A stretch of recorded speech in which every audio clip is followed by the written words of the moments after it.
Assalamualaikum warahmatullahi wabarakatuh. Selamat pagi dan salam sejahtera bagi kita semua. Pertama-tama saya mengucapkan terima kasih atas kehormatan yang diberikan untuk bisa menyampaikan atau berbagi pendapat pada pagi hari ini.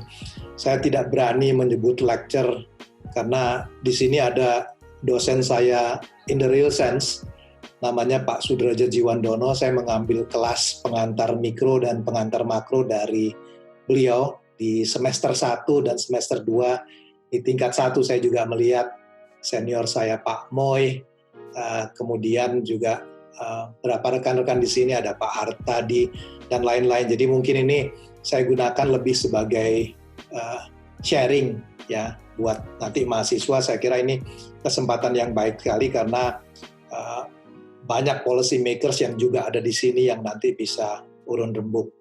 Baik, saya akan coba mulai untuk menyampaikan paparan saya. Mudah-mudahan ini bisa dilihat ya PowerPoint-nya. Saya mau coba membandingkan apa yang terjadi sekarang dengan beberapa krisis yang pernah kita alami, sehingga kita punya gambaran nanti kita bicara mengenai antisipasi policy-nya. Saya mulai dengan chart yang pertama. Ini adalah perbandingan antara beberapa series dari pengalaman krisis di Indonesia setelah 98. Jadi itu ada krisis 97-98, ada Global Financial Crisis 2008, ada taper tantrum 2013, dan COVID-19. Saya hanya ingin melihat dua variabel. Yang pertama itu adalah economic growth, yang kedua adalah rupiah terhadap US dollar. Jadi kalau Bapak dan Ibu melihat di dalam chart ini, krisis yang terjadi di 98 itu dari kuartal 4 96 kepada kuartal 1 97. Kuartal 4 97 kepada kuartal 1 97, kita bisa melihat bahwa bagaimana pertumbuhan ekonomi di dalam krisis 97-98 itu penurunannya tajam sekali di dalam satu kuartal. Yang biru ini. Ya. Kalau kita bandingkan dengan apa yang terjadi di dalam Global Financial Crisis, itu impact growth-nya yang garis merah ini itu relatif manageable sebenarnya. Pertumbuhan ekonomi kita itu masih bisa bertahan di sekitar 4,6. Saya kebetulan pada waktu itu juga involved di dalam policy, membantu di Kementerian Keuangan. Kalau kita lihat di dalam taper tantrum 2013, ini kebetulan saya Menteri Keuangannya, kita lihat impact pada growth-nya juga relatively flat sebenarnya. Yang slope-nya atau kecenderungannya itu mirip dan penurunan tajam, itu yang terjadi adalah COVID-19 dengan 98. Jadi secara ekonomi, penurunan dari pertumbuhan ekonomi, kira-kira COVID-19 ini agak sebanding dengan apa yang terjadi di 98. Bagaimana dengan exchange rate? Ini kembali lagi satu quarter. Kalau kita lihat di 97-98, ini di kuartal 4, ya, rupiah mengalami pelemahan yang cukup tajam. Slope-nya itu juga mirip dengan COVID-19. Kalau dibandingkan dengan krisis 2008 atau taper tantrum, dia naik tapi kemudian dia stabilize dan more or less itu depresiasinya ada di dalam range yang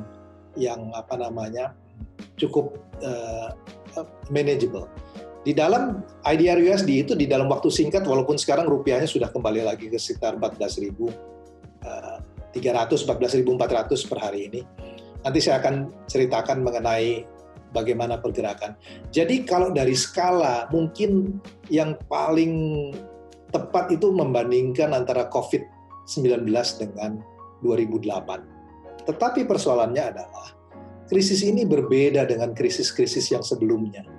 Jadi ini adalah economic policies di past crisis, ada Pak Derajat di sini yang waktu itu sebagai gubernur Bank Sentral, ya.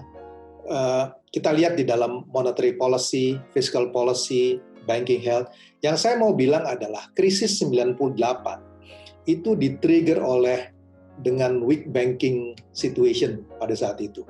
Yang kemudian merambat kepada real sector, terutama misalnya berkaitan dengan respon yang dipropos oleh IMF untuk penutupan 16 bank, yang kemudian menimbulkan bank runs.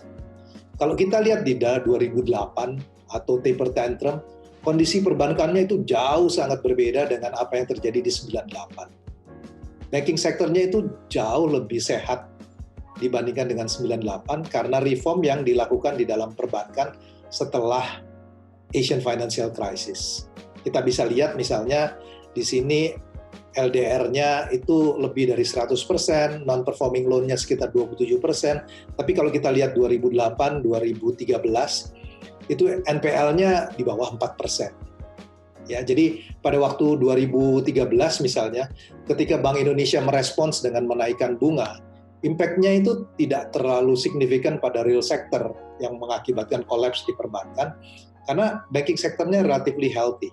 Tetapi tight monetary policy di 98, ketika NPL-nya itu relatif sangat tinggi, itu yang kemudian menimbulkan bad debt.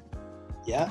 Juga yang paling penting adalah 98, kita belum adopt flexible exchange rate. Jadi ketika di abandon, itu orang tidak ready, banyak yang tidak di hedge. Tetapi kalau kita lihat 2008 dengan 2013, karena exchange rate-nya sudah menjalankan yang namanya flexible exchange rate, saya kira itu orang sudah ready, sehingga depresiasi dari rupiah itu tidak menimbulkan kepanikan yang terlalu signifikan. Ya. Jadi ini mungkin perbandingan dari beberapa krisis, nanti saya bisa share bahannya mengenai ini. Saya perbandingan antara 98 sampai dengan 2013, saya tulis dalam satu chapter yang dipublish bukunya oleh IMF, 20 Years After the Financial Crisis. Nah, pertanyaan berikutnya adalah, kenapa COVID-19 ini berbeda dengan krisis yang sebelumnya? Ya, satu yang pertama itu COVID-19 itu triggered by pandemic. Jadi ini berbeda dengan 98, berbeda dengan 2008, 2013. Dia di-trigger by pandemic. Pengalaman kita mengenai krisis ekonomi yang di-trigger oleh pandemic itu mungkin terjadi lebih dari 100 tahun lalu, ketika Spanish flu terjadi tahun 1918. Ya, masalahnya adalah sulit sekali untuk membandingkan apa yang terjadi saat ini dengan Spanish flu, karena struktur teknologi dan ekonomi dunia berbeda. Saya bisa membayangkan bahwa mungkin dari segi jumlah, mudah-mudahan saya benar, dari segi jumlah korban, mungkin harapannya ya, COVID-19 ini akan lebih kecil dibandingkan dengan Spanish flu, yang korbannya itu bisa mencapai 50 juta orang meninggal. Dan yang terkena itu sekitar ratusan juta. Kenapa? Karena waktu itu teknologi dari kesehatan tidak sebaik sekarang. Jadi mudah-mudahan ini bisa vaksinnya lebih cepat, kita lihatlah perkembangannya. Tapi ada yang lebih membuat situasi sekarang lebih berat. Ekonomi dunia itu lebih terintegrasi sekarang dibandingkan dengan 1918. Jadi kalau dulu terjadi dampak pandemik kepada ekonominya tidak terintegrasi, maka sifatnya itu banyak ekonomi yang relatively insulated. Walaupun tentu dampaknya terjadi juga. Tetapi dalam situasi sekarang, interdependent itu begitu kuat. Jadi ketika Wuhan itu kena, hampir seluruh dunia itu mengalami persoalan. Ya, jadi mungkin dari segi ekonomi dampaknya bisa lebih besar dari 1918, tapi dari segi kesehatan mungkin tidak sebesar 1918. Kemudian yang kedua adalah, ini pengalaman 2008, saya teringat pada waktu itu dimulai dari subprime mortgage ya di Amerika, yang kemudian mengakibatkan terjadinya credit crunch. Karena credit crunch terjadi, maka global trade itu juga plummeted, juga collapse, sehingga pada waktu itu praktis ekonomi dunia melalui jalur perdagangan dengan channel keuangan itu collapse. Nah, Indonesia cukup beruntung karena share dari trade terhadap GDP kita itu relatif kecil. Jadi karena kita insulated, kita relatif kecil. Jadi yang dilakukan pada waktu itu adalah kita tidak fokus pada ekspor, tetapi fokus pada ekonomi domestik. Ya, dengan melakukan fiscal stimulus, dengan menurunkan bunga, pada waktu itu gubernurnya Pak Budiono, ya, menurunkan bunga 300 basis point. Saya ingat kita lakukan stimulus, kita kasih tax cut, macam-macam di 2008, sehingga Indonesia bisa maintain growth sekitar 4,6. We were the fastest growing economy among the G20 setelah Cina pada waktu itu. Ya, tetapi yang terjadi sekarang, ini mulainya dari Wuhan, dan Cina itu adalah production base di Asia. Ketika Wuhan Cina terkena, maka ada permintaan terhadap input yang datang dari negara Asia, itu juga terpukul. Jadi ada demand shock di situ. Pada saat yang sama, China is accounted for about 20% of the global supply chain. Jadi kalau Cina tidak bisa berproduksi, maka global supply chain itu juga kena. Ya, dengan kondisi ini kombinasi dari demand shock dengan supply shock. Dalam kombinasi adalah demand shock dengan supply shock, maka kita tidak bisa membuat kebijakannya sebagai traditional pump priming. Nanti saya akan jelaskan mengenai ini. Situasi diperburuk lagi dengan untuk mengatasi pandemik, epidemiologis itu menganjurkan bahwa yang harus dilakukan itu adalah yang namanya lockdown, partial lockdown, atau dikenal di Indonesia sebagai PSBB, social distancing. Ini dia punya efek negatif kepada production dengan consumption. Kenapa? Ini banyak mahasiswa di sini, saya jadi coba bicara dalam bahasa manusia biasa. Saya selalu bilang sama mahasiswa saya, kecenderungan dari ekonom adalah dia suka berbicara dalam bahasa yang tidak dimengerti orang. Dan semakin orang tidak mengerti, semakin baik dia sebagai ekonom. Jadi karena ini banyak mahasiswa di sini, saya akan mencoba menjadi seorang ekonom yang buruk untuk berbicara dalam bahasa manusia biasa. Esensi dari kegiatan ekonomi itu adalah pasar. Per definisi, pasar itu adalah tempat di mana orang bertemu untuk mempertukarkan barang dan jasa, baik secara fisik atau virtual. Yang terjadi dengan social distancing atau lockdown adalah orang tidak bisa bertemu. Jadi bisa dibayangkan buat mahasiswa sekalian, bagaimana mungkin pasarnya bisa jalan kalau pertemuan fisiknya tidak boleh dilakukan. Karena itu implikasinya adalah pasar yang eksis hanyalah pasar yang virtual. Ini yang menjelaskan kenapa aktivitas ekonomi kemudian berpindah menjadi online. Semua hal sekarang dilakukan secara online, termasuk apa yang kita lakukan pada hari ini. Kalau Bapak dan Ibu jualan, kalau tidak bisa menyediakan online, maka barangnya nggak bisa dideliver, orangnya tidak bisa, restoran, apapun. Nah, di dalam kondisi demand shock, supply shock, dan social distancing, the so-called traditional pump priming, menurunkan bunga, fiscal stimulus, itu tidak akan jalan. Kenapa? Karena diberikan insentif, tetapi tidak ada aktivitas ekonomi. Bapak dan Ibu mungkin ingat ketika pemerintah mengeluarkan kebijakan memberikan rebate untuk pesawat dan hotel. Itu kebijakan itu tidak efektif sama sekali. Kenapa? Karena tidak ada orang yang pergi, tidak ada orang yang tidur di hotel. Jadi yang saya bilang, kalau kemudian pemerintah mau mencoba membuat dengan tradisional, dengan fiscal stimulus, membuat proyek, orangnya nggak bisa kerja karena social distancing. Central Bank menurunkan bunga untuk mendorong monetary policy. Kalau orang tidak minta kredit kalau permintaannya nggak ada. Jadi di dalam kondisi ini, fiscal policy itu hanya bisa fokus kepada 3 hal. Health, ya, untuk mengatasi pandemi. Ini yang dilakukan di banyak negara. Kemudian, ini yang menjadi debate sekarang. Seolah-olah ada trade-off antara health dengan social protection. Menurut saya, social protection adalah bagian tidak terpisahkan dari alokasi untuk health. Mengapa? Karena begini, berbeda dengan krisis 98, 2008, atau 2013. Pada waktu itu bisnis terkena, atau orang kemudian terkena dampak negatif dari krisis, dan kemudian diberikan perlindungan. Apa yang terjadi dengan COVID-19 sebetulnya, 19, ekonomi sebetulnya berjalan baik, tetapi pemerintah di banyak negara di dunia meminta supaya aktivitas ekonomi dihentikan, orang tinggal di rumah. Ya, saya ingat akhir Januari saya berada di Davos di dalam World Economic Forum, itu ada 2 ekonom dari Harvard, Ken Rogoff dengan Carmen Reinhardt, masih mengingatkan saya, dia bilang sama saya, negara emerging market itu harus hati-hati karena capital outflow, karena US akan menaikkan bunga. Karena unemployment di US pada waktu itu at the lowest level since the 1969, itu akhir Januari. Bayangkan, pada waktu itu pandangannya bahwa the Fed masih akan menaikkan bunga. Ya, 1 bulan kemudian seluruh policy di US itu berubah total akibat dari pandemi. Nah, jadi di dalam kondisi seperti ini, ketika orang diminta bisnis sebetulnya baik, tapi orang diminta tinggal di rumah, maka social protection yang harus diberikan adalah mengkompensasi orang untuk tinggal di rumah. You are paid to stay at home. Ya, you are being paid to stay at home. Jadi kompensasinya bukan untuk melindungi yang miskin, sekedar melindungi yang miskin, tapi mengkompensasi orang untuk tinggal di rumah. Kalau Anda tidak bisa membayar orang untuk tinggal di rumah, maka orang tidak akan tinggal di rumah.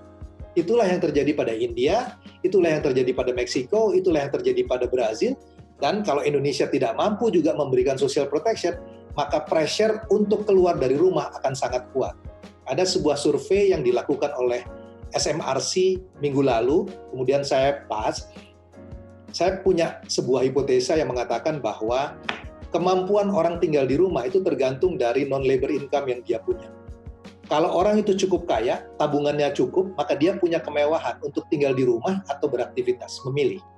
Tetapi kalau orang itu tidak punya tabungan seperti kelas menengah bawah, maka dia tidak punya pilihan kecuali kembali bekerja. Dengan logika itu, kita bisa menduga pasar tradisional itu akan recover segera. Karena orang tidak punya pilihan kecuali kembali kerja. Tetapi yang namanya shopping mall, leisure, orang itu akan milih-milih. Kira-kira karena dia punya kemewahan, tabungannya cukup. Ya, nanti saya akan bicara lebih jauh mengenai soal ini. Jadi yang saya mau bilang adalah social protection adalah bagian tidak terpisahkan dari keputusan pemerintah untuk menghadapi pandemi, di mana dialokasikan untuk test kit, macam-macam. Ya. Kemudian yang ketiga, itu business activities. Kenapa ini penting? Ini kembali belajar dari pengalaman di 2008-2009. Ketika global financial crisis terjadi, itu perdagangan dunia kolaps. Ketika perdagangan dunia kolaps, maka yang dilakukan pada waktu itu adalah, saya ingat itu meeting dimulai di Amerika, kemudian di London pada waktu itu. Kita melihat bahwa harus ada sesuatu yang dilakukan untuk mendorong aktivitas bisnis. Masalahnya adalah perbankan tidak akan berani untuk mengucurkan kredit karena khawatir resiko dari NPL-nya naik. Ya, ini di dalam kondisi krisis dimanapun, ada Pak Derajat di sini, respons dari perbankan adalah dia menjadi defensif, dia menjadi risk averse, dia mengurangi kreditnya bahkan menghentikan. Kalau ini yang terjadi, maka aktivitas bisnis akan kolaps karena lifeline-nya hilang. Ya, kalau lifeline-nya hilang, maka yang kemudian terjadi adalah masif PHK. Aktivitas ekonomi akan kolaps. Maka yang harus dilakukan adalah, kalau belajar dari pengalaman 2008, kredit harus diberikan. Masalahnya banking sector tidak akan lakukan. Jadi pada waktu itu di 2008 di G20 diputuskanlah untuk memberikan yang namanya trade financing $250 miliar, di mana multilateral institution masuk untuk memberikan penjaminan, asuransi ekspor. Itu dilakukan oleh AFC, itu dilakukan oleh Regional Development Bank. Jadi dengan itu, karena ada guarantee, maka bank kemudian memberikan lending. Jadi saya bisa membayangkan bahwa yang dibutuhkan saat ini itu sebetulnya adalah penjaminan. Karena isu dari perbankan bukan likuiditas. Liquidity is ample sekarang. Orang tidak ada yang minta kredit, ya, karena aktivitas bisnis tidak ada.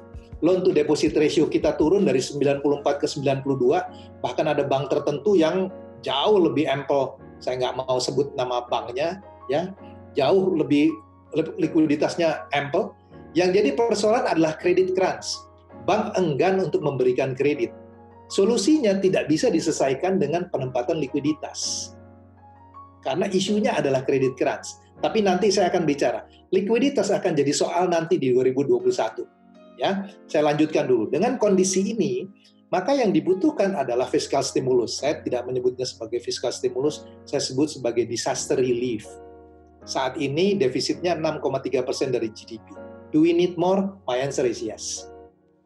Ya, kenapa? Karena yang sekarang diberikan perlindungan itu adalah kelompok miskin. Kelompok miskin itu di Indonesia di-define kalau rumah Anda kecil, lantainya tanah, macam-macam. Padahal banyak orang yang rumahnya kecil, lantainya bukan tanah, tetapi kehilangan pendapatan di dalam beberapa bulan yang lalu. Pendapatannya di atas 4 juta. Dia tidak termasuk miskin, tapi dia termasuk lower middle income. Ini yang menurut definisi World Bank dikenal sebagai the aspiring middle class. Ada sekitar 115 juta. Jadi kalau per keluarga mungkin 30 juta rumah tangga. Kemudian kepada small medium enterprise ini diberikan sekarang supportnya. Korporasi juga mungkin butuh. Nanti kita discuss mengenai ini. Ini muncul di dalam Economic Recovery Program yang jadi sekarang Undang-Undang Nomor 2 Tahun 2020. Saya kira apa yang dilakukan pemerintah dengan fokus kepada 3 hal ini itu sangat baik dan kita harus memberikan apresiasi. Persoalannya adalah soal efektivitasnya nanti. Kita akan bicarakan. Traditional pump priming saya mengatakan ketika ekonomi dikembalikan normal, baru kita bisa bicara mengenai traditional pump priming. Penurunan bunga, ekspansi fiskal, ya. Kita baru bisa bicara ketika normal time ada, ketika marketnya kembali bekerja. Nah, di dalam kondisi ini yang dibutuhkan adalah financing, extra budgetary support. Karena kalau fiscal defisitnya itu naik sampai tinggi sekali, perkiraan saya mungkin bisa sampai ke 7-8% di akhir tahun, maka kita butuh extra budgetary support. Sumber pembiayaannya datang dari mana? Ya, saya melihat misalnya realokasi budget sebetulnya mungkin bisa lebih dipertajam. Caranya adalah semua hal yang memang tidak perlu dibangun tahun ini itu dipertahankan saja, biayanya adalah biaya maintenance. Jadi misalnya infrastruktur, maintenance cost-nya aja, pembangunannya baru mungkin dilakukan tahun depan. Pembelian alat-alat, capex, macam-macam. Saya nggak tahu sekarang angkanya, tapi seingat saya dulu belanja perjalanan dinas itu 43 triliun. Di dalam PSBB nggak ada orang yang bisa jalan. Itu sudah di-cut jadi 25. Pertanyaannya apakah kita perlu belanja perjalanan dinas sebanyak itu? Saya yakin Bu Sri Mulyani sekarang sudah cut. Jadi model-model seperti itu bisa dilakukan. Isu yang nanti jadi persoalan adalah kalau kita membiarkan ini budget defisitnya naik, ada isu dalam fiscal sustainability. Tapi saya ingin mengatakan tema dari fiskal di berbagai negara di dunia saat ini adalah whatever it takes. Karena kita harus menyelamatkan ekonomi, baru nanti kita bicara mengenai implikasinya. Nah, saya cepat aja di dalam ini, yang saya mau bilang adalah akibat dari globalnya kena, Cina kena, itu harga dari batu bara mengalami penurunan. Kemudian palm oil juga mengalami penurunan. Kenapa saya fokus 2 komoditi ini? 40% dari ekspor Indonesia ke Cina itu adalah batu bara dan kelapa sawit. Dan kemudian berbeda dengan negara lain, sumber penerimaan pajak kita di negara lain itu adalah individual income tax. Jadi orang basisnya gaji. Walaupun krisis, unlikely gaji itu akan turun. Sehingga penerimaan negara more or less itu ya turun sedikit tapi dia stable. Tetapi di kita 90% atau lebih, sekitar mungkin 80% dari sumber penerimaan negara itu datangnya dari corporate tax. Dan kalau kita bicara mengenai corporate tax, itu adalah natural resources. Jadi ketika batu bara collapse, palm oil collapse, maka penerimaan negara juga collapse. Nah, coba lihat apa yang terjadi dengan manufacturing PMI di US, India. Semuanya collapse kemudian agak rebound di sini setelah new normalnya dilakukan. Service juga sama. Retail sales drop. Yang menarik dan Bapak dan Ibu, saya mau katakan di sini adalah manufacturing PMI di Cina drop, tapi kemudian rebound setelah pemulihan ekonominya atau new normalnya diberlakukan ketika ekonominya reopening. Tetapi tidak terjadi pada retail sales. Retail sales-nya drop di bawah. Kalau belajar dari pengalaman Cina, mungkin nanti yang akan jadi isu adalah ketika kita menjalankan new normal, orang kembali bekerja. Produksinya naik, tetapi permintaannya tidak. Problem dari Cina sekarang itu adalah demand. Demand-nya tidak ada. Kenapa? Karena sebagian besar dari produk Cina, permintaannya dari US. Kalau US belum recover, maka tidak ada permintaan. Inilah yang terjadi pada Cina, di mana terjadi excess supply sekarang. Karena itu, penting sekali bahwa kita harus mendorong permintaan. Dalam konteks ini, saya akan bicara mengenai kira-kira jump start-nya akan dimulai dari mana. Yang juga menarik adalah motor vehicle sales. Di Cina itu drop, kemudian dia naik. Di sini walaupun Kalau data yang terakhir tuh nunjukin turun lagi, mirip dengan Indonesia. Rupanya karena COVID itu orang sebisa mungkin dia prefer dengan kendaraan pribadi, baik motor ataupun mobil, karena menghindari public transport. Nah, tadi saya katakan, impact terhadap Indonesia less dibandingkan Singapura. Kenapa? Karena share dari trade terhadap GDP kita 30%, bandingkan dengan Singapura yang 216. Itu yang menjelaskan mengapa Singapura itu pertumbuhannya negatif, sedangkan kita masih di 2,97%. Tetapi triwulan 2, menurut dugaan saya, ekonomi akan mengalami kontraksi. Persoalannya adalah, kalau dia kontraksi di triwulan kedua, dia akan bertahan di bawah seperti huruf L, ini, atau dia akan bertahan di bawah lama seperti huruf U, atau harapan kita dia seperti huruf V, Victory. Kalau dia V, ini pemulihannya cepat. Tapi kalau yang lain, kita mesti agak cukup sabar. Nah, saya akan melihat di sini. Coba kita lihat dari trennya. Kita tahu bahwa ekonomi Indonesia itu tumbuh di kuartal terakhir itu sekitar 4,975%. Januari tidak ada efek COVID. Karena Wuhan itu baru mulai di-announce akhir Januari. Jadi kita bisa mengatakan mungkin ekonomi Indonesia tumbuh sekitar 5% pada waktu itu. Februari akibat dari Wuhan, mungkin dampaknya eksternal. Karena social distancing belum diberlakukan. Jadi mungkin dia drop dari 5 ke 4%. Tetapi yang terjadi adalah rata-rata Januari, Februari, Maret itu drop ke 2,97. Artinya situasi di Maret itu drag down rata-rata di 3 bulan menjadi 2,97%. Yang saya ingin katakan di sini adalah bahwa situasi ekonomi di bulan Maret mungkin begitu buruknya sehingga rata-ratanya itu turun menjadi 2,97%. Nah, di dalam kondisi seperti ini, saya ingin mengatakan bahwa tren ini masih berlangsung pada April, Mei, Juni. Itu sebabnya maka mungkin kontraksi terjadi di second quarter. Nah, kalau kita lihat di dalam sektor, menarik bahwa education and health itu doing relatively okay ini yang kuning ini, terutama didorong oleh health sector. Jadi memang ada sektor-sektor yang jadi winning sector berkaitan dengan health, terutama online pharmaceutical. Yang namanya food and beverage, itu dia stable. Karena orang tetap butuh barang primer. Tetapi the rest, apparel, equipment, restoran, hotel drop. Kalau lihat dari sektor, lihat information dan communication. Ini yang kita lakukan, beli data. Sekarang dengan Zoom dan macam-macam. Dia naik di sini. Tetapi construction, the rest semuanya collapse. Ya, nah, saya akan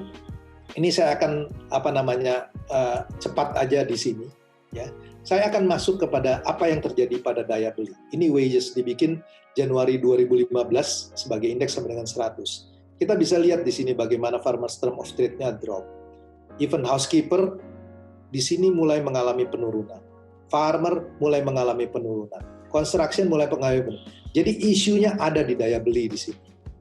Ya, ini konsisten semua dengan Bank Indonesia expected business activities dan macam-macam. Nah, apa yang terjadi pada financial sector? Kita tahu di dalam komposisi dalam budget financing kita, itu 25% adalah global bond, 75% adalah local currency bond. Masalahnya 40% yang beli local currency bond itu adalah foreign holders. Jadi kalau 40 dikalikan 75, mungkin sekitar 35%. Jadi lebih dari 50% orang yang pegang bond kita itu adalah foreigners. Di dalam kondisi krisis, ada dua barang yang dianggap sebagai safe haven. Yang pertama adalah USD bills, yang kedua adalah emas. Ini yang menjelaskan kenapa harga dari USD bills itu naik signifikan, begitu juga dengan gold. Tercermin dari yield-nya yang mengalami penurunan. Ya, ketika yield-nya mengalami penurunan, yang terjadi adalah flight to quality. Capital outflow dari emerging market, ini yang menjelaskan kenapa rupiah kita itu collapse dari 13.500 pada waktu itu sampai hampir mendekati 17.000. Ya. Tetapi menurut saya itu overshoot. Ya. Terjadi pressure di exchange rate, stock market, dan bond market, dan segala macam. Untuk merespon situasi di Amerika, maka the Fed itu melakukan yang namanya quantitative easing. Ada sebuah diskusi yang saya kira mungkin agak mislead di sini. Orang menganggap bahwa quantitative easing itu adalah helicopter money. Sebetulnya ini sangat berbeda ya antara QE dengan helicopter money. Ya, ada diskusi panjang yang disampaikan oleh Blanchard bahwa persoalannya itu sebetulnya ada di dalam balance sheet, di mana uangnya tidak diberikan secara langsung. Tetapi dampak dari Fed melakukan cut interest rate dengan quantitative easing, apa yang terjadi pada saat ini adalah terjadi arus modal keluar dari Amerika.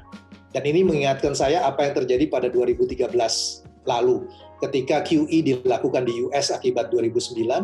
Outflow itu mulai terjadi dari 2009, 2010 sampai 2013, sampai satu hari terjadi normalisasi dari kebijakan lagi, di mana akibat dari normalisasi kebijakan, kemudian rupiahnya itu kembali tertekan. Jadi yang saya mau bilang adalah, saat ini mungkin rupiahnya kembali pada level ini, tetapi kita mesti antisipasi di dalam beberapa tahun ke depan ketika normalisasi dilakukan oleh Fed, maka itu akan ada pressure lagi pada capital outflow. Jadi saat ini mungkin saya nggak bisa, kalau orang mau coba predik mengenai exchange rate, ya mungkin hanya menunjukkan bahwa kita punya sense of humor, ya, karena pasti akan salah. Isu yang saya bilang bahwa isu kita itu saat ini adalah credit crunch, karena itu garansi dari perbankan segala macam dibutuhkan.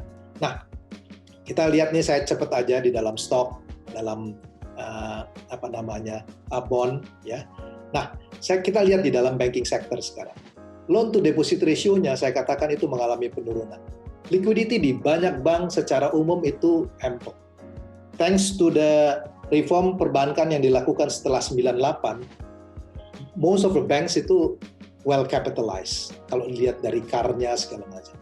Tetapi saya ingin mengatakan bahwa persoalan kita nanti mungkin munculnya bukan sekarang di perbankan, tetapi munculnya di 2021. Mengapa?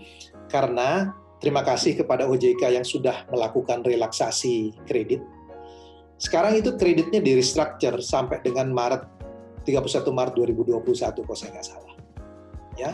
Setelah Maret 2021, pada saat itulah baru kita tahu apakah kredit yang di restructure itu macet betulan atau enggak.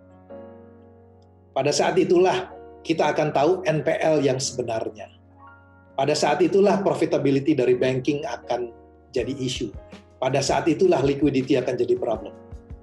Pada saat ini sebenarnya isunya itu adalah credit crunch. Tapi dia akan mulai menjadi isu liquidity problem mungkin setelah Maret 2021. Jadi yang harus kita antisipasi sebetulnya di dalam financial stability itu adalah tahun depan. Ya, sekarang memang tentu ada pressure, tetapi pressure di tahun depan akan jauh lebih berat. Di dalam konteks ini, maka pertanyaannya adalah, apakah recovery-nya itu bisa terjadi sebelum Maret 2021? Apa yang kita bisa lihat? Ini yang saya akan coba bahas. Ini saya cepat aja lihat dari loan growth-nya, semua mengalami penurunan. Loan to deposit ratio, saya katakan mengalami penurunan di baik buku 1, buku 2, buku 3, dan buku 4. Nah, saya akan masuk sekarang. Kalau kita lihat kondisi ini, pertanyaannya adalah global outlook dan Indonesian recovery-nya seperti apa? Kan ada dua sumber pemulihan ekonomi. Yang pertama adalah eksternal. Pertanyaannya adalah, mungkin nggak pemulihan ekonomi akan didorong oleh eksternal? Laporan OECD yang baru dirilis saya kira 2 minggu lalu itu mengatakan bahwa kita tidak akan kembali pada 2019 level sampai 2 tahun. Jadi artinya kita tidak bisa berharap bahwa sektor eksternal itu akan menjadi lokomotif pemulihan ekonomi. Most countries dibilang akan recover 2021, tetapi walaupun US disebut sebagai 5%, tetapi jangan lupa bahwa Jerome Powell mengatakan ekonomi Amerika belum akan pulih sampai vaksin itu ditemukan. Ya, Indonesia ketika global ekonomi terkena karena share trade di GDP kita sekitar 30%, lebih kecil dari Singapura yang di atas 200%, kita relatif aman. Tetapi kalau recovery globalnya terjadi, maka kita juga akan tertinggal. Di sisi lain, karena Cina recovery-nya masih lambat, maka coal price, CPO price, commodity price belum akan naik. Sehingga ekspor kita akan sulit. Yang saya mau bilang adalah, mungkin kita tidak bisa tergantung pada external sector. Kalau kita tidak bisa tergantung pada external sector, maka pilihannya adalah pasar domestik. Pasar domestik hanya akan bisa jalan kalau new normalnya dijalankan. Pertanyaannya adalah, siapa yang akan kembali kerja dengan new normal? Saya katakan, bahwa pengangguran di Indonesia itu adalah barang mewah. Hanya orang kaya yang bisa nganggur. Kenapa? Karena kita tidak punya yang namanya unemployment insurance. Non-labor income-nya tidak ada. Jadi kalau orang mahasiswa saya di Fakultas Ekonomi UI yang datang dari keluarga menengah atas, kalau dia selesai dari sekolah, dia bisa bilang, saya memutuskan mau kerja atau tinggal di rumah dulu, mau sekolah dulu, atau dia masih bisa milih kantornya jenis apa. Tetapi mereka yang tidak punya tabungan, they have to work, too poor to be unemployed. Jadi yang saya bisa bayangkan adalah, kalau mereka yang punya tabungan, mereka punya kemewahan untuk memilih stay at home, menghindari wabah, atau dia kembali bekerja. Tetapi mereka yang miskin, tidak ada tabungan, they have to work. Makanya tadi saya katakan pasar tradisional itu immediately akan recover. Tetapi mall will take time. Kasus Cina itu menarik. Passengers dari subway itu penuh pada working days. Di work days-nya dia penuh. Tetapi orang tidak pergi pada weekend. Jadi kalau lihat dari pola ini, mungkin di dalam jangka waktu pendek orang akan fokus pada primary needs, baru dia akan bicara mengenai leisure. Jadi mungkin sektor entertainment, hospitality, tourism akan recover tetapi membutuhkan waktu yang lebih panjang dibandingkan dengan primer. Ya, kasus Malaysia ternyata tidak mudah melakukan new normal karena kekhawatiran yang terjadi. Kita mendengar kemarin kasusnya di Indonesia 1.600 kemarin tinggi sekali, dan sekarang di beberapa kasus di beberapa tempat mulai kelihatan naik sehingga harus diberlakukan dengan hati-hati. Nanti saya akan cerita mengenai Sweden yang pola menarik. Nah, di dalam konteks ini persoalannya adalah kalau kita memaksa orang kembali kepada new normal, itu supply produksinya akan kembali. Tapi setelah beberapa bulan orang tinggal di rumah, itu income-nya nggak ada.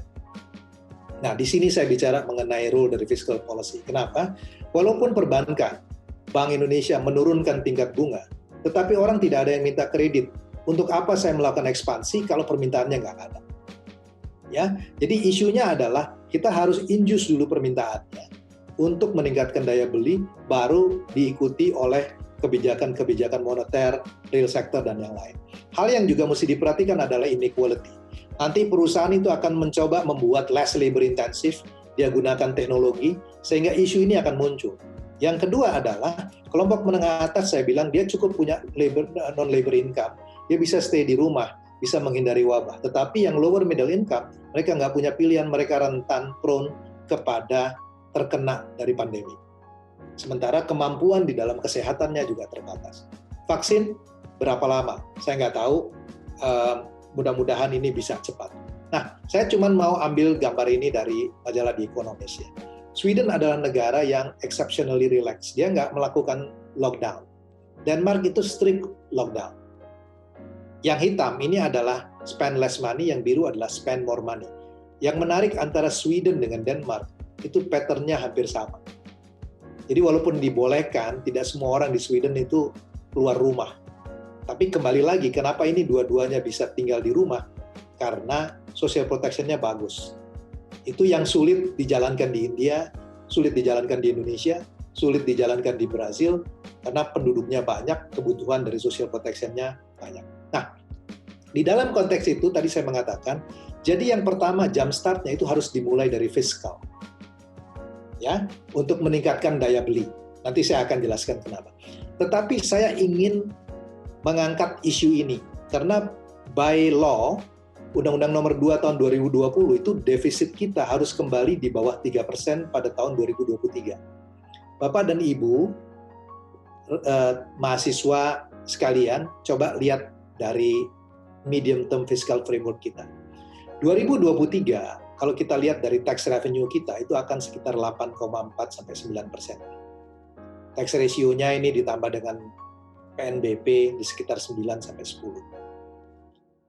Yang saya mau bilang adalah rasio utang terhadap GDP, karena fiscal defisitnya dibuka sampai dengan 6%, sekarang 6,3, itu akan naik ke sekitar 36 sampai 37%.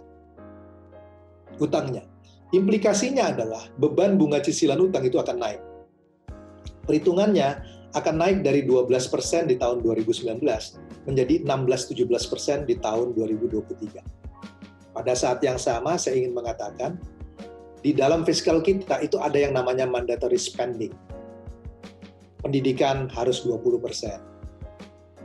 Transfer ke daerah kurang lebih 20%, 30%. Di 20 tambah 30 sudah 50. Dana desa 10% dari transfer daerah. Kemudian ditambah lagi beban bunga cicilan utang yang tadi saya sebut sekitar 16-17%. Jadi kalau 20 tambah 30, 50 tambah 17, 67, anggaran kesehatan 5% dari GDP, 5% dari kesehatan, 60. Pertanyaannya adalah discretionary spending-nya itu menjadi sangat kecil di dalam fiskal kita. Pada saat yang sama, kita ingin membuat defisit kita kembali di bawah 3%. Maka saya bisa membayangkan ketika revenue-nya drop, burden dari spending-nya naik, sementara defisitnya mau diturunkan menjadi 3%. Kalau kita tidak hati-hati, ini yang saya bilang, mungkin kita harus melihat ini sebagai data dependence. Apakah exit strategi di 2023 itu too early atau tidak? Karena yang saya bayangkan, tadi saya katakan, bahwa problem kita itu mungkin muncul di 2021. Tadi persoalan likuiditas, macam-macam. Kalau daya belinya lambat, masih seperti kasus Cina, maka kita membutuhkan pemulihan yang agak panjang. Kalau kemudian fiscal policy-nya keburu dilakukan exit mulai dari 2021, maka daya dorong dari ekspansi fiskal itu praktis tidak akan cukup. Tentu orang bisa berargumentasi, bagaimana dengan private sector? Bapak dan Ibu, bisnis yang jalan saat ini hanyalah bisnis pemerintah. Karena private sector basically tidak bisa melakukan apa, basically collapse saat ini. Kalau kemudian pemerintah exit juga di tahun 2021, maka pertanyaannya adalah source of growth-nya akan datang dari mana? Inilah yang saya mengatakan bahwa kita mungkin butuh ekspansi fiscal policy beyond 2020. Nah, saya coba melakukan sebuah studi econometrics, ini 4 tahun lalu, untuk melihat dalam menjalankan kausalitas antara investment dengan supply side dengan consumption itu datang dari mana sih? Jadi dicoba dilakukan causality test-nya. Yang menarik adalah consumption itu ternyata, jadi kalau kemudian consumption meningkat, kira-kira 1 quarter atau 2 quarter setelah itu investment-nya naik. Jadi bisnis itu merespon permintaan. Tetapi ketika kausalitasnya diuji di mana investment-nya ditingkatkan, itu dia tidak meningkatkan konsumsi sampai periode yang panjang. Jadi yang saya mau bilang adalah jump start-nya harus dimulai dari permintaan. Kalau permintaannya ada, maka bisnis merespons dengan meningkatkan investasi. Ini kalau kembali kita ke sekolah, ini mengingatkan saya dengan argumen traditional Keynesian. Ya, yang mengatakan bahwa kalau Anda mau mendorong ekonomi, yang pertama kali Anda lakukan adalah daya beli. Konsumsinya tingkatkan, maka bisnis akan merespon. Jadi yang saya bilang, penurunan tingkat bunga tidak akan banyak menolong. Karena orang tidak akan invest kalau permintaannya tidak ada. Karena itu yang harus dilakukan adalah konsumsi. Nah, saya katakan real challenge-nya akan di 2021. Jadi, untuk membuat ini, kita harus meyakinkan bahwa di dalam 2021 itu consumption-nya jalan. Jadi, kita harus gunakan fiscal stimulus sebagai jump start. Yang kemudian diikuti oleh kebijakan moneter dan juga kebijakan di dalam sektor real, kemudahan macam-macam. Kita tahu energi dan commodity price itu masih nggak pasti, tax revenue terhadap GDP-nya turun, ya, budget defisitnya diharapkan turun, sehingga pertanyaannya adalah, apakah tidak terlalu cepat kalau kemudian exit dari fiskalnya itu dilakukan di dalam periode itu? Nah, tentu pertanyaannya adalah fiscal sustainability terhadap fiscal stimulus. Dan saya ingin mengatakan adalah tema dari fiscal policy tahun ini dimanapun di dunia adalah whatever it takes. Karena toh kalau ekonominya tidak pulih, rasio dari debt to GDP itu tidak akan mengalami penurunan. Tapi kalau pemulihannya terjadi, maka kita bisa mengharapkan bahwa rasio debt to GDP-nya bisa mengalami penurunan. Saya kira saya berhenti di sini, Pak Antyo. Terima kasih. Kalau nanti ada pertanyaan atau komen, dengan senang hati saya mencoba untuk menjawab. Terima kasih. Ya, terima kasih Pak Khatib Basri. Ada beberapa pertanyaan. Yang pertama, sebagian besar dari partisipan itu ada yang menginginkan slide-nya, Pak Khatib. Jadi boleh. Saya share, Pak. Iya. Itu yang pertama tadi sebagian besar itu ada yang dari Jawa Timur, ada yang dari beberapa luar wilayah Pulau Jawa, itu mohon supaya kira-kira materinya bisa dapat gitu ya. Oke, berarti sudah ya. Nah, kemudian untuk beberapa pertanyaan yang di luar itu kalau misalnya kemudian ini pertanyaan dari Pak Muh Ramadan Argakusuma itu menanyakan bahwa untuk kondisi seperti ini jual beli online itu biasanya justru di golongan menengah ke atas. Jadi seperti Bapak sampaikan tadi kan, bahwa kalau mereka memang punya aman dari sisi finansial, ya tidak apa-apa gitu ya. Nah itu kira-kira solusi apa yang bisa Bapak sarankan untuk kondisi seperti ini? Itu aja yang pertama, Pak Hatip, monggo. Maaf, maksudnya solusi untuk yang solusi untuk gitu. Pendapatan yang misalnya kemudian menengah ke bawah itu jadi seperti apa? Kalau misalnya sebagian besar yang mengikuti untuk jual beli online itu menengah ke atas. Oke. Kebetulan saya bisa jawab langsung, Pak Anco, atau? Monggo. Saya kebetulan melakukan sebuah studi dengan Ben Olken dari MIT dengan Rima Hanat dari Harvard mengenai perlunya kebutuhan perluasan perlindungan sosial. Jadi kita melihat bahwa pola dari social protection yang ada di Indonesia itu tidak cukup sekarang karena perlindungannya diberikan, tadi saya katakan, kepada kelompok miskin yang rumahnya lantai tanah. Sekarang masalahnya adalah orang belum tentu miskin, tetapi dia kehilangan pekerjaan karena diminta untuk social distancing macam-macam. Ya, pendapatan 4 juta itu dia nggak punya tabungan. Apa yang bisa dilakukan? Nah, kita mencoba menghitung berdasarkan klasifikasi World Bank itu ada sekitar 115 juta orang yang dianggap sebagai aspiring middle class. Jadi kelompok aspiring middle class ini belum sampai kelas menengah, tetapi sudah mulai ke sana, middle class wannabe gitu ya. Jadi pendapatannya pas-pasan lah, tapi dia bukan kelompok miskin. Nah, kalau dia 115 juta Pak, itu berarti satu keluarga mungkin 4 orang, ibu bapak dengan 2 anak. Berarti kalau 115, 120 dibagi 4, itu 30 juta rumah tangga. Nah, kita yang gunakan adalah upah minimum misalnya di Jakarta, 3 juta. Kita tentu tidak boleh memberikan setinggi upah minimum, karena kalau setinggi upah minimum, maka orang semua itu akan berhenti kerja. Dia akan lebih baik tinggal di rumah. Ya, jadi yang harus dilakukan adalah kompensasinya harus di bawah upah minimum, cukup untuk subsisten, tetapi tidak mendiscourage mereka untuk berhenti kerja. Jadi kita buat aja asumsinya mungkin sekitar 1/3 bandingkan dengan upah minimum untuk social supportnya. Jadi kalau 1 juta per bulan diberikan, itu dibutuhkan 30 triliun untuk aspiring middle class. Jadi di-extend kepada lower middle income group. Dan ini bisa diberikan misalnya 3-4 bulan. Jadi yang dibutuhkan itu mungkin 120 T. Ya, 120 triliun itu sekitar 0,75% dari GDP.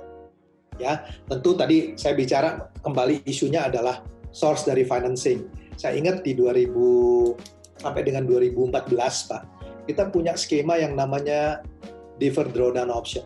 Jadi kalau kita mau issue bond, pemerintah issue bond ke bond market, yield-nya harganya sangat mahal. Pemerintah itu eligible untuk pinjam dari World Bank, ADB, macam-macam pada waktu itu, dengan bunga itu 50 basis point di atas LIBOR. Kalau market aksesnya nggak ada. Jadi model skema ini mungkin bisa di-reactivate lagi. Ya, misalnya saya bicara mengenai salah satu. Nah, kalau ini dilakukan, misalnya lower middle income tadi di-extend, maka dia akan bisa punya daya beli paling nggak di dalam 4-5 bulan. Tentu pertanyaan berikutnya adalah, how to identify lower middle income. Ini jadi isu yang paling krusial. Ini kita propose, sebetulnya kalau ada yang mau lakuin studi ini akan jauh lebih baik. Mungkin caranya harus dipikirkan adalah menggunakan mobile phone. Karena data Susenas menunjukkan 90% dari penduduk Indonesia itu adalah user dari mobile phone. 90%. Ya. Dan kalau orang pakai mobile phone, itu dia beli SIM card. Datanya mungkin nggak akurat Pak, 100%. Mungkin 70%. Karena dia harus register. Nanti kerjasama itu antara MOHA Home Affairs dengan telco. Karena telco itu mampu melakukan analisa big data untuk tahu orang ini beli pulsanya seminggu berapa sih. Mungkin ada yang punya 2 handphone, nanti akan tinggal dihapus saja. Kalau dia 2 handphone nama yang sama, dicari yang paling besar. Sehingga dari situ kita bisa tahu socio-economic condition-nya. Nanti kalau dia bisa diidentifikasi, bahkan payment-nya mungkin bisa digunakan dengan e-wallet atau di dalam pulsanya. Ya, dia bisa di cash out macam-macam. Tentu ini it's too early, tetapi ini yang studi yang kami lakukan, mungkin sudah saatnya untuk dieksplor menggunakan ini, karena kalau tidak, itu program dari social protection-nya menjadi sangat sulit. Mungkin itu jawaban saya, Pak. Oke. Yeah. Pak Hatip, ada lagi yang bertanya, itu mengenai misalnya di banking ini kebetulan yang bertanya namanya adalah Pak Wahyu Bahtiar mengenai pertumbuhan ekonomi yang pada kondisi kuartal kedua itu sudah lemah gitu ya. Nah, ada beberapa bank yang sudah mengalami kolaps. Apakah bank-bank kolaps tersebut akan berdampak besar terhadap fundamental ekonomi Indonesia saat ini? Hanya beliau dosen ini, Pak Wahyudi Bahtiar, SEAK. Maaf Pak, apakah bank-bank yang kolaps tersebut akan berdampak besar terhadap fundamental ekonomi Indonesia saat ini? Saya harus hati-hati jawab pertanyaan ini. Bu, itu senyum-senyum. Saya harus hati-hati jawab pertanyaan ini karena gini, satu, tentu ada satu hal yang kita tidak bisa predik. Saya lihat ada Ibu Miranda juga di sini yang Pak Hartadi di Bank Indonesia yang punya pengalaman pastinya. Ada hal yang tidak bisa kita predik, itu adalah yang namanya asymmetric information, Pak. Ya, animal spirits. Bisa aja sebuah bank itu kategorinya nggak besar gitu ya. Tetapi kalau dia kemudian menimbulkan panik, menimbulkan karena informasi yang tidak simetrik, dia bisa menimbulkan bank rush gitu. Ini yang saya kira harus dijaga. Itu makanya saya kasih contoh yang membedakan di 2008 dengan 98 pada waktu itu, ketika penanganannya bahkan dicegah kemungkinan terjadi panik dengan dibantu banknya, itu sangat menolong sebetulnya di dalam perekonomian. Nah, ini yang saya bilang tentu yang harus dijaga adalah kepanikan. Saya kasih contoh misalnya, mungkin ini buat mahasiswa ya. Kalau kita ada di dalam gedung pertunjukan, kemudian tapi jangan dicoba dilakukan ya. Ini mahasiswa jangan dicoba dilakukan. Saya cuma nunjukin bagaimana animal spirit itu bekerja. Kemudian ada orang yang bilang teriak, api gitu. Padahal apinya nggak kelihatan. Itu orang bisa keluar dari gedung pertunjukan rame-rame karena kekhawatiran ada api, padahal apinya dia nggak tahu. Nah, ini juga sama yang terjadi. Keynes sebetulnya yang memulai istilah term dari animal spirit. Dia bilang kalau ada sesuatu psikologis yang akibat asymmetric information ini terjadi, menimbulkan kepanikan, itu yang kemudian orang berduyun-duyun melakukannya. Jadi jawaban saya adalah yang harus dijaga adalah jangan sampai terjadi yang namanya bank runs. Ya, jadi kalau bank itu tidak berdampak sistemik, saya kira ya dampaknya akan limited. Ya, tetapi kalau dia punya dampak sistemik, itu yang harus dijaga. Ya, saya lebih baik hati-hati di dalam statement seperti ini karena isu mengenai bank runs itu adalah sesuatu yang memang sangat sensitif, nggak hanya sekarang atau kapanpun juga.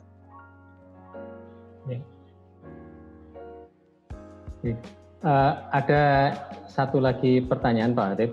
Ini dari Pak Trika Gunawan, menyatakan apabila kemudian mungkin nggak misalnya pemerintah saat ini fokus memperkuat sektor pertanian dan maritim dengan tujuan untuk swasembada agar minimal menghadapi krisis global COVID-19 ini, masyarakat Indonesia tidak kelaparan, berkecukupan kebutuhan pokok, dan memperkuat ketahanan pangan sehingga perut Indonesia kenyang gitu.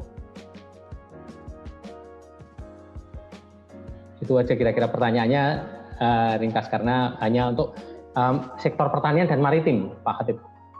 Saya coba jawab Pak ya. Mungkin kita lihat kebijakan ekonomi ini secara sequence.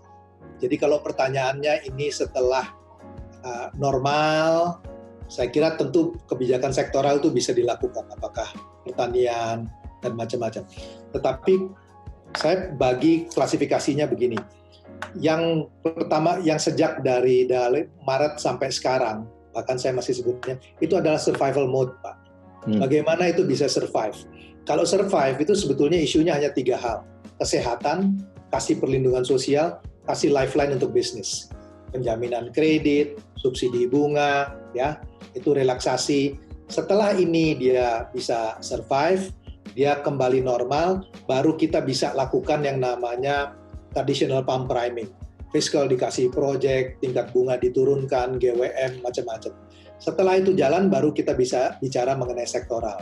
Kenapa? Saya katakan, orang kalau bicara mengenai sektoral, maritim, pertanian, atau sektor apapun, kalau social distancing-nya belum selesai, tetap nggak bisa jalan, Pak. Orang nggak bisa kerja. Ya, jadi tentu ke depan ini bisa dilakukan, tetapi kita harus melihat ini di dalam sequence. Nah, saya ingin mengatakan nih, kalau bicara mengenai long term, ada satu kesempatan yang mungkin kita bisa ambil. Mungkin akan terjadi yang namanya decinafikasi. Ya, karena mungkin pelajaran paling besar dari COVID ini adalah don't put all your eggs in one basket. Cina itu sudah terlalu besar, sehingga mungkin terlalu berisiko untuk menempatkan semuanya di Cina. Dia 20% dari global supply chain. Maka mungkin setelah ini akan ada relokasi investasi ke berbagai negara, keluar dari Cina untuk diversifikasi. Saya waktu jadi kepala BKPM punya pengalaman menarik mengenai ini, dan kita beruntung. Saya katakan kita beruntung bukan karena pada waktu itu kita hebat. Jadi pada waktu itu terjadi banjir di Thailand 2011. Terjadi banjir di Thailand.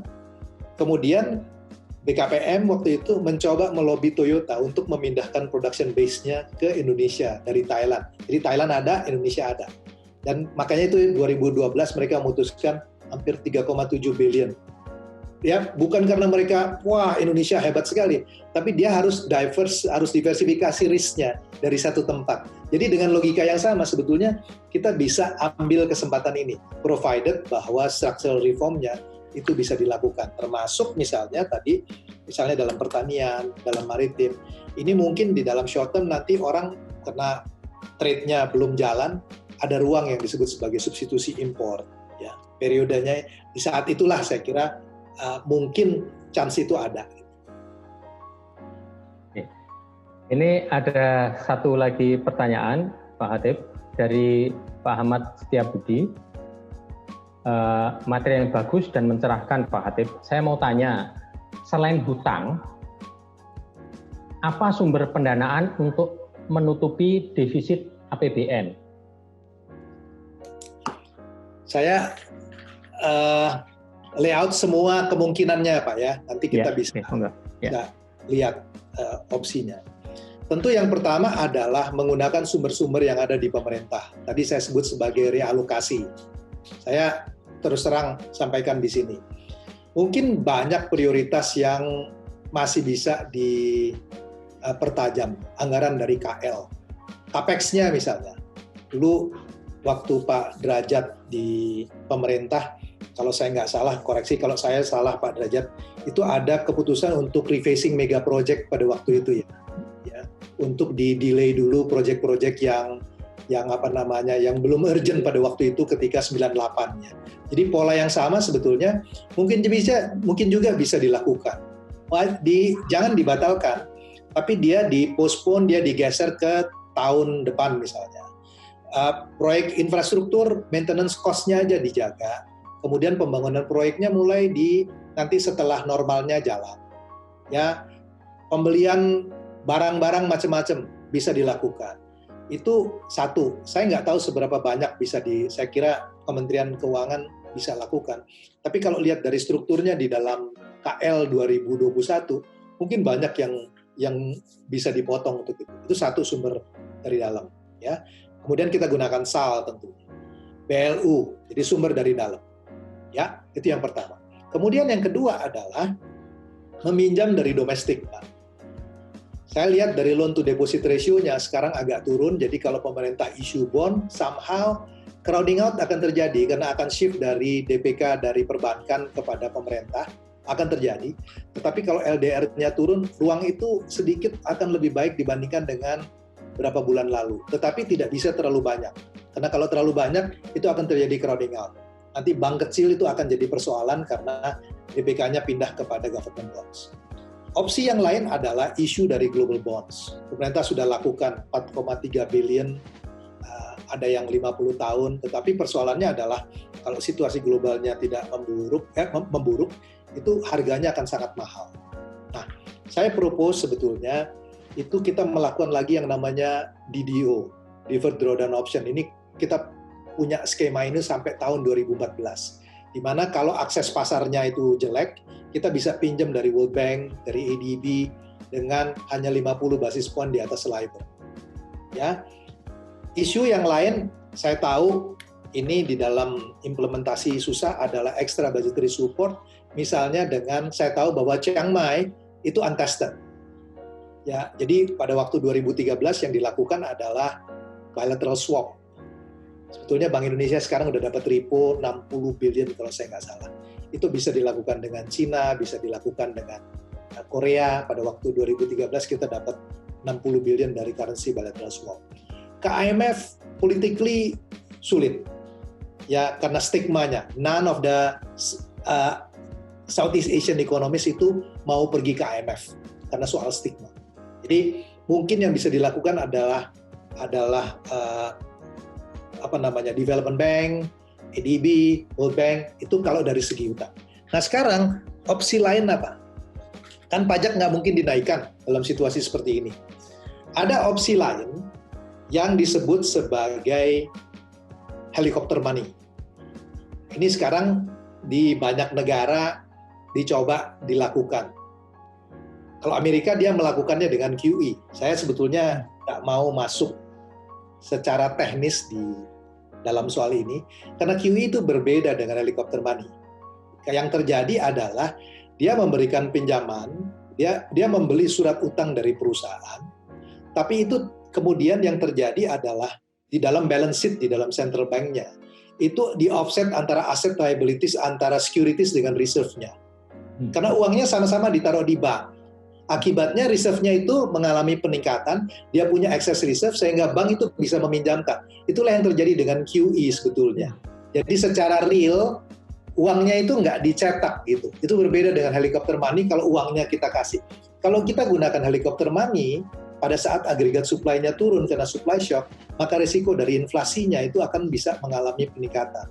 Jadi saya katakan, ada ruangnya tapi nggak banyak kalau itu dilakukan. Nah ini memang ada argumen yang bisa dilakukan. Gimana kalau central bank beli di pasar perdana, primary sekarang? Oh nanti argumennya di dalam kondisi seperti ini, itu demand depositnya nggak akan banyak. Jadi demand for money balances-nya itu akan ditaruh di bank lagi, sehingga uangnya tidak akan beredar. Tapi kalau uangnya tidak akan beredar, satu hari kan akan dipinjamkan kepada perbankan. Nah di dalam situasi di mana agregat supply-nya itu geser ke kiri karena shock, itu risiko dari inflasinya terjadi. Jadi kalau menurut saya kalau ini dilakukan itu harus sangat hati-hati. Ya harus sangat hati-hati. Ada yang juga mengatakan kenapa nggak cetak uang aja seperti di Amerika. US dollar itu punya privilege yang namanya disebut sebagai exorbitant privilege. Karena seluruh dunia itu pakai currency itu. Tapi kita tahu uang kita kalau kita bawa ke Eropa kan susah ditukar di money changer. Ya, dia laku sampai Cengkareng, Singapura, Malaysia, ya. Tetapi pengguna dari rupiah itu kan limited. Jadi kalau kemudian kita nggak bisa meniru kebijakannya sepenuhnya dengan exorbitant privilege seperti US dollar. Jadi opsi itu ada Pak, tetapi saya kira kita mesti kaji dengan baik-baik, dengan hati-hati dan ruangnya seberapa besar. Oke. Nah, ini ada juga Pak Hatip bertanya mengenai ketika tadi kan Bapak sudah menyampaikan bahwa ada negara yang relatif berbeda, misalnya Swedia dengan Jerman tadi ya. Itu kan kalau misalnya kita di pasar tradisional itu juga sudah dibuka, walaupun kemudian kan kadang-kadang di Indonesia itu ada yang mungkin bisa jadi melanggar yang namanya physical distancing ataupun misalnya social distancing. Nah, bagaimana itu misalnya kemudian bisa hidup kembali ketika misalnya COVID-19 ini kira-kira kapan flat-nya gitu? Flat. Kapan apanya Pak? COVID-19-nya flat gitu. Jadi rata gitu. Ya. Saya mesti bilang Pak, satu hal yang saya belajar dari COVID-19 itu adalah banyak hal yang kita tidak tahu Pak. Ya. Berbagai prediksi itu salah. Makanya kalau kita membuat prediksi mengenai ekonomi, saya juga harus mengatakan itu sebetulnya ekonom punya sense of humor yang tinggi. Karena bakal salah juga. Hampir semua numbernya itu salah. Saya mesti jujur untuk mengatakan, saya nggak tahu Pak. Ini kapan flat-nya, apakah ini akan terjadi W karena second wave akan terjadi. Banyak variabel yang kita tidak tahu dan I'm humble by the reality bahwa memang ini kita nggak tahu. Jadi yang mungkin bisa dilakukan adalah kalau new normal dijalankan, itu kira-kira akan dia recover segera nggak? Dugaan saya untuk yang pasar tradisional dia recover. Tetapi mengenai bahwa sampai seberapa jauh nanti dia akan flat, tergantung juga. Karena ini terus terang sekarang jadi bicaranya macam-macam.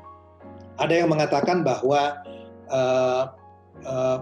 di luar nggak apa-apa selama dengan masker macam-macam. Saya lebih baik untuk humble, saya mengatakan kalau berhubungan dengan epidemiologis saya nggak punya knowledge mengenai itu. Oke. Beberapa ada lagi kayaknya ini beberapa pertanyaan karena tadi pengelompokannya sudah saya buat. Nah ini kayaknya isu lagi itu. Oke. Ini pertanyaan yang baru ini. Ada isu yang berembus bahwa Presiden Jokowi sedang mempertimbangkan untuk mengeluarkan dekret presiden mengembalikan fungsi pengawasan perbankan dari OJK ke BI. Bagaimana menurut Pak Hatip, apakah akan memperburuk keadaan atau justru sebaliknya? Saya nggak komen mengenai itu Pak. Karena ini spekulasinya. Spekulasinya ini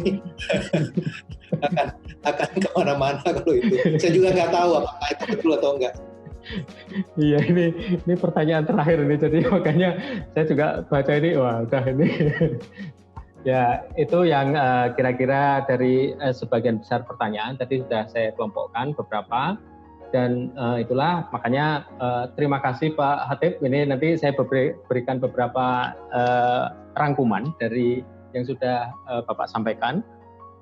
Bahwa sebetulnya kalau kita ringkaskan sesuatu hal yang tadi disampaikan oleh beliau, itu adalah saat ini sebetulnya kita nomor satu itu adalah karena krisis kesehatan. Karena krisis kesehatan itu dampaknya adalah ke krisis yang lain, karena krisis ekonomi juga kena, dan akhirnya ya secara finansial kita memang pertumbuhan, karena kadang-kadang ada yang mengatakan bahwa pertumbuhan rendah, karena beda antara rendah dan lambat. Kalau agak lambat itu ya karena tadi kan kita tidak pernah menyangka bahwa namanya krisis kesehatan karena pandemi COVID-19 inilah akhirnya juga berdampaknya ke seluruh dunia. Tadi Pak Hatip juga sempat menyampaikan bahwa misalnya kemudian ekspor kita sebagian besar kan ke Cina, terutama untuk sumber daya alam, batu bara dan beberapa hal itu ke Cina. Sementara kalau kita misalnya kemudian kondisi saat ini pertumbuhan kita relatif lambat karena memang consumption kita tidak bisa naik dengan cukup besar. Mengapa? Karena bisa jadi bahwa itu karena sekarang kan social distancing, physical distancing. Jadi ada guruan anak-anak milenial Pak Hatip. Guruan anak-anak milenial itu menyatakan bahwa kalau social distancing itu hanya anak IPS Pak. Kalau SMA gitu kan, anak-anak milenial SMA itu kan gitu. Kalau selain social distancing itu kan physical distancing itu hanya anak-anak IPA katanya gitu. Makanya kalau anak-anak bahasa yang di SMA bahasa tidak kena karena boleh bebas kemana aja. Itu anak-anak milenial itu kan kalau bikin guruan kan seenaknya aja itu. Ayo bagus itu artinya. Itu kadang-kadang ya memusingkan juga. Ini maksudnya apa? Tapi itulah plesetannya ya anak-anak itu. Oke, itu aja yang kira-kira bisa saya sampaikan untuk beberapa hal kesimpulan karena memang cukup menarik. Sehingga kemudian tadi seperti saya sampaikan di awal bahwa sebagian besar dari peserta ini yang di webinar itu dari beberapa perguruan tinggi di luar Jakarta bahkan atau di luar Pulau Jawa itu mohon kiranya PPT-nya bisa mendapatkan dari penjelasan Bapak tadi. Itu kira-kira yang bisa saya sampaikan. Selanjutnya terima kasih sekali atas kesempatan para partisipan dan para tamu-tamu undangan untuk mengikuti acara webinar yang diselenggarakan oleh IBS.